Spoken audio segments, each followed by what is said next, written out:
कांदा निर्यातीबाबत शेतकऱ्यांची शंका।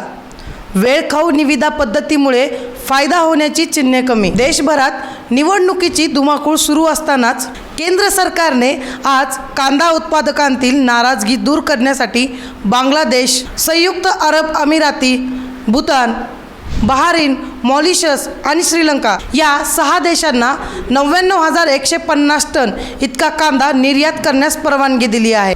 राज्यातील सत्ताधाऱ्यांनी या निर्णयाचे स्वागत केले असले तरी विरोधी पक्ष, शेतकरी संघटना, कांदा उत्पादक शेतकऱ्यांनी यावर नाराजगी व्यक्त केली आहे। केंद्र सरकारने गुजरातला 2000 पांढरा कांदा युरोपीय देशात निर्यात करण्यास परवानगी दिल्यानंतर वादळ उठले।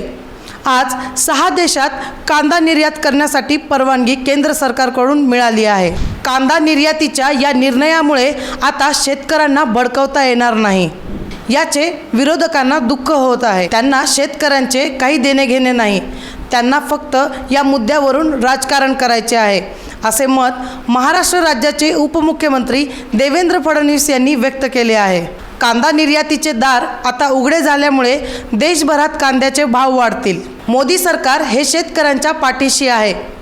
विरोधी पक्ष निष्कारण याबाबत राजकारण करत आहे। कांद्याला भाव मिळून शेतकऱ्यांच्या हाती पैसे यावेत, हाच यामागचा उद्देश आहे, अशी माहिती केंद्रीय मंत्री डॉक्टर भारती पवार यांनी दिली आहे।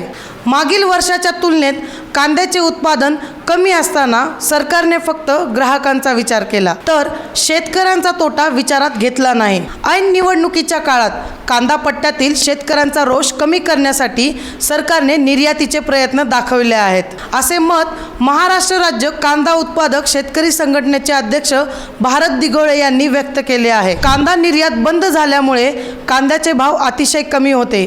शुक्रवारपर्यंत 10 किलो कांद्याचा भाव 130 ते 150च्या घरात होता। महाराष्ट्रातून निर्यातीला परवानगी मिळाल्यामुळे दर वाढण्याची शक्यता जास्त आहे, अशी माहिती मार्केट यार्डमधील व्यापाऱ्यांनी दिली। मी प्रगती कराड, बातमी टीव्हीच्या माध्यमातून आपल्यासाठी विविध मुद्द्यांची माहिती घेऊन येत राहणार आहे। तरी ही माहिती जाणून घेण्यासाठी आपल्या चॅनलला सबस्क्राईब करा आणि व्हिडिओला जास्तीत जास्त शेअर करा। धन्यवाद।